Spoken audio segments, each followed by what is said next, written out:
اپنے پیر و مرشد کے مرشد کا تذکرہ کرتا ہوں، جن کو شیخ الفضیلت کہا جاتا ہے، آفتاب رضویت کہا جاتا ہے، ضیاء الملت کہا جاتا ہے، مقتدائے اہل سنت کہا جاتا ہے، مرید و خلیفہ اعلی حضرت کہا جاتا ہے، پیر طریقت کہا جاتا ہے، رہبر شریعت کہا جاتا ہے، شیخ العرب والعجم کہا جاتا ہے، میزبان مہمانان مدینہ کہا جاتا ہے، قطب مدینہ کہا جاتا ہے، حضرت علامہ مولانا ضیاء الدین احمد مدنی قادری رضوی رحمۃ اللہ علیہ۔ آپ کی ولادت ہوئی 1877 سن عیسوی میں ضلع سیالکوٹ، مقام کلاس والا۔ صدیق اکبر رضی اللہ تعالی عنہ کی اولاد میں سے ہیں آپ۔ نعت شریف سے بہت محبت تھی آپ کو، سبحان اللہ۔ آپ فنا فی الرسول تھے، ذکر رسول دن رات کا مشغلہ۔ جب کوئی آپ کی زیارت کے لیے حاضر ہوتا تو آپ فرماتے نعت شریف پڑھتے ہو؟ اگر وہ ہاں کہتا تو اس سے نعت شریف سماعت فرماتے، بڑے محظوظ ہوتے۔ بارہا ایسا ہوا کہ آپ کی آنکھوں سے نعت سن کر آنسو جاری ہو جاتے۔ سارا سال رات کو آستانہ عالیہ پر محفل میلاد کا انعقاد ہوتا، مدنی، ترکی، پاکستانی، شامی، مصری، افریقی، سوڈانی، دنیا بھر سے زائرین اس میں شرکت کی سعادت حاصل کرتے۔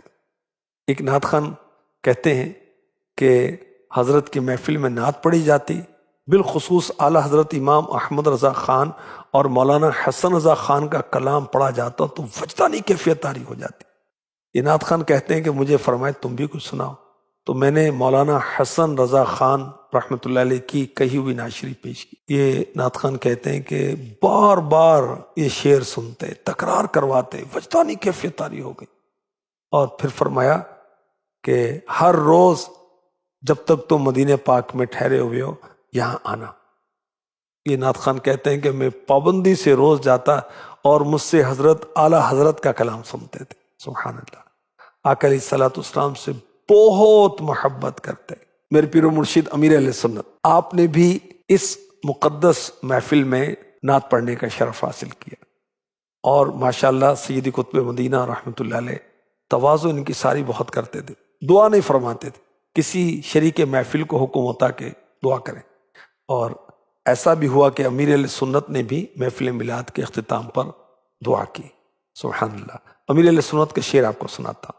میرے مرشد نے گزارے ہیں مدینے میں برس، ان کی رحمت سے 77 سبز گنبد دیکھ کر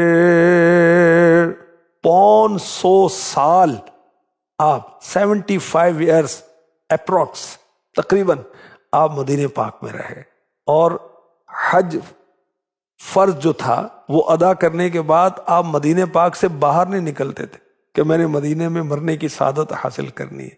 اب جنت البقیع میں آپ کا مزار ہے، کہاں پر؟